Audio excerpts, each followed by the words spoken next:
Hi hello welcome to Dasari Kavitha blogs. Dasari Kavitha అడ్డ. ఇది అయితే ఈరోజు నేను సంక్రాంతికి, ఈరోజు భోగి రోజు నైట్ సంక్రాంతికి అందరం ముగ్గులు వేస్తాం కదా.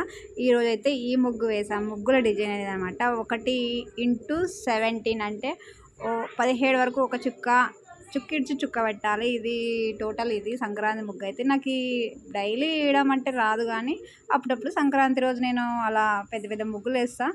మాకైతే మా ఇంటి ముందు రోడ్డు వేశారు కదా, అందుకు చాలా రోజుల తర్వాత మేము బయట ముగ్గు వేయడం జరిగింది. సో ఈ ముగ్గుకి ఈ రోడ్డుకి కొంచెం కలర్ అయితే అలంకరణ అయితే వచ్చింది కదా, అంటే ఆ కలర్స్కి రోడ్డుకి బాగా అనిపించింది. చాలా రోజుల తర్వాత మా ఇంటి ముందు రోడ్డు కూడా పడిన విషయం అందరికీ తెలిసినది కదా. ఇదైతే నా సంక్రాంతి స్పెషల్ ముగ్గు అనమాట. 1x17 70x1 అయినా ఒకటే అనమాట. ఇది చుక్కిడి చుక్క, మధ్య చుక్క కాదు, చుక్కిడ్చి చుక్క. సో నా ముగ్గు ఎలా ఉందో, నేను వేసిన ముగ్గు ఎలా ఉందో ఒకసారి కామెంట్లో తెలియజేయగలరా అనుకుంటున్నా. సో ఇయర్కి ఒకసారి ఎవరైనా వేస్తారా? ఇది సంక్రాంతి ముగ్గు అంటే నేను మా ఇంటి ముందర వేసిన ముగ్గు అన్నమాట.